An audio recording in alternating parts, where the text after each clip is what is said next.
Қайырлы күн барлықтарыңызға. Бүгін біз сіздермен бірге пахлава дайындайтын боламыз. Міндетті түрде видеоға лайк басып қолдап кетіңіздер. Сол кезде сіздерге менің жаңа видеоларым ашылатын болады. Әрі қолдауларыңыздың арқасында мен сіздерге жаңа рецепттер ұсынатын боламын. Ендеше бастаймыз. Көрсетілген мөлшердегі ұнымызға қопсытқыш және де бөлме температурасындағы сары майымызды салып, уқалап, жақсылап крошка дайындап аламыз. Егер де сары майларыңыз салқын болатын болса, теркадан өткізіп алыңыздар. Және де дәл осы көріністе крошка дайын болғаннан соң барып, көрсетілген мөлшерде сметана салатын боламыз. Сметананың пайызы менде 20%. Қалауыңызға қарай майлы пайыздағы сметаналарды қолдануларыңызға болады. Және де 3 жұмыртқаның сарысын қолдандым. 2 ас қасықта шекер салып, жақсылап тұрып, араластырып, жау-жұмсақ қамыр илейтін боламыз. Жұмыртқаның тек қана сарысы бізде ұнымыздың, яғни пахлавамыздың қамырын песочный болу үшін қалауыңызға қарай 4-5 қоссаңыз да болады. Өте жұмсақ әрі песочный болып шығатын болады пахлаваның тестасы. Ендеше қамырымызды 3-ке бөліп аламыз. Біреуін үлкен көлемде, ал қалғандарын орташа бірдей көлемде кесіп алатын боламыз.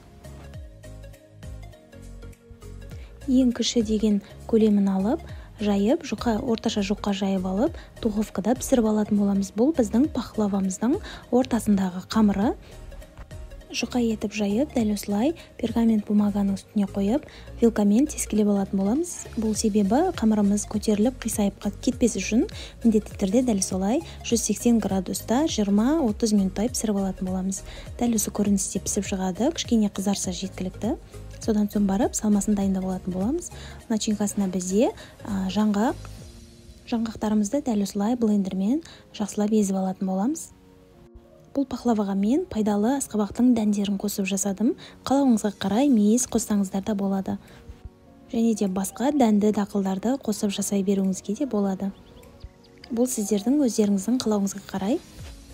Егер де сіздер мейіз қосатын болсаңыздар, мейізді алдын ала жарты сағат бұрын ыстық суда жібітіп қойыңыздар. Сол кезде мейіздеріміз жұп-жұмсақ, әрі кескен кезімізде қатты болмай жұп-жұмсақ болып кесілетін болады. Мінекей дәндеріміздің барлығын ұсақтап алдық. Ендеше бөлек ыдысқа алып алатын боламыз. Бұл дәнді дақылдарды кейбір кісілер дәл осылай пахлаваның ішіне қолдана береді. Бірақ маған ол тәсілі өте қатты ұнаған жоқ, себебі кішкене құрғақтау болады екен. Ендеше мен жұмыртқаның ағын шекермен көпіртіп, яғни аппақ пенка болғаннан соң барып, жаңағы дайындап алған жаңғақтарымызға араластырып алдым. Жұмыртқаның ағын көпіртудің себебі ол шекері толықтай еруі қажет. Сол себепті дәл осылай аппақ пенка болғанға дейін көпіртіп алатын боламыз. Аса қатты, көлемі үлкен, көбік болуы қажет емес. Жай ғана аппақ түсті болып шекері ерісе жеткілікті. Дәл осылай барлығын біркелкі араластырып алатын боламыз. Қалауыңызға қарай шекерін көбірек, не болмаса азырақ жасауларыңызға болады. Әрине, бұл өз тәбеттеріңізге қарай. Листімізге дәл осылай пергамент бумагаларымызды салып аламыз. Содан соң ең төменгі қабатындағы бірінші қамырымызды жайып, дәл осылай формамызға дұрыстап алатын боламыз. Менде дәл осылай төртбұрышты жиналатын форма. Қамырды кішкене жұқалау етіп жайып, дәл осылай бортиктарын көтеріп қоятын боламыз.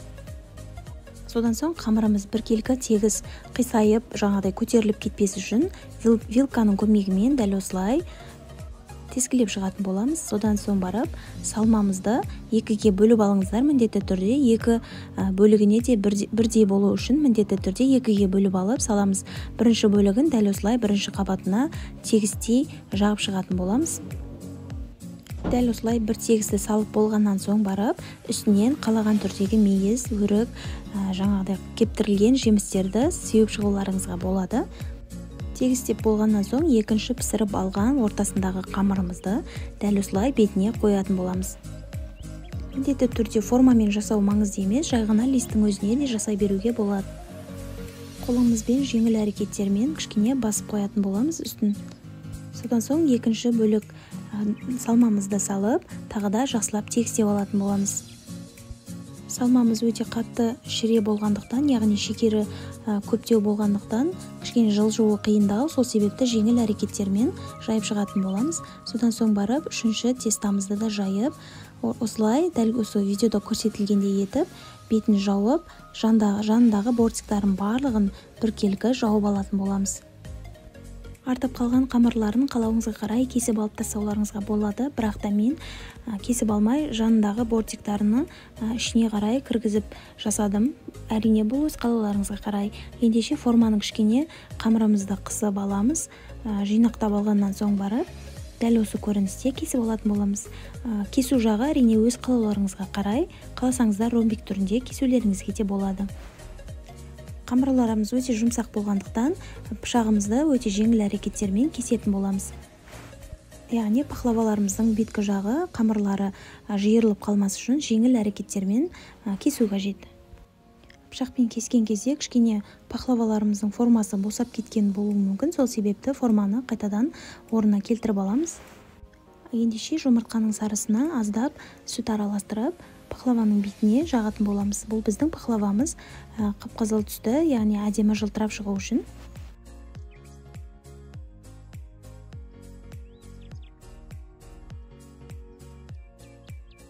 Ендеше пахлаваларымыздың беті әдемі шығу үшін дәл осылай бүтін жаңғақтарымызды беткі жағына теріп шығатын боламыз.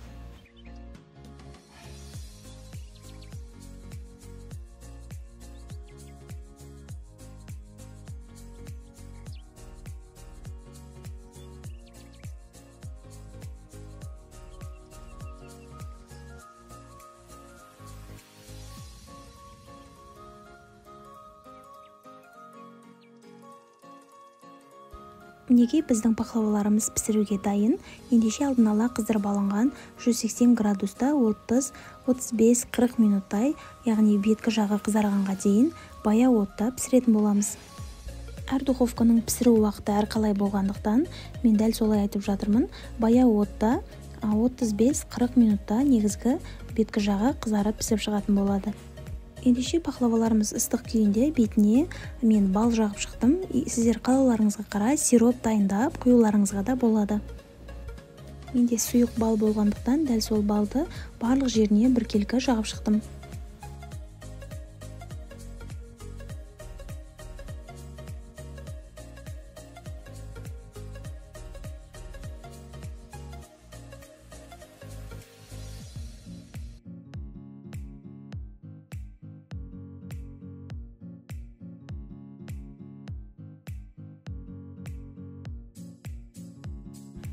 Ендеше пахлаваларымызды кішкене суығаннан соң барып, формадан ажырататын боламыз. Ыстық күйінде қамыры кішкене песочный болғандықтан бөлініп кетуі мүмкін, сол себепті пышақтың көмегімен ажыратып алып, содан соң барып шешетін боламыз суығаннан соң. Ендеше пахлаваларымызды дәл осы көріністе жақсылап түпкі жағына дейін кесіп бөліп алатын боламыз. Егер де сіздер балдың орнына сироп құятын болсаңыздар, алдын ала кесіп алып, содан соң барып сироп құюларыңыз қажет, себебі арасына да сиробы жақсы сіңу үшін дәл солай жасайды. Мінекей біздің өте пайдалы әрі өте дәмді болып шыққан пахлаваларымыз дайын. Көріп тұрғандарыңыздай табиғи ташарлықтай өте әдемі болып пісіп шығады. Міндетті түрде дәл осы рецептпен әзірлеп көріңіздер. Сіздерге менің рецепттерім ұнап жатқан болса, міндетті түрде лайктарыңызды аямай каналға қолдау білдіріп кетіңіздер. Менің жаңа видеоларымды өткізіп алмас үшін міндетті түрде дәл осы қоңырау батырмасын басып, каналға тіркеліп, төменде өз пікірлеріңізді қалдыра кетіңіздер.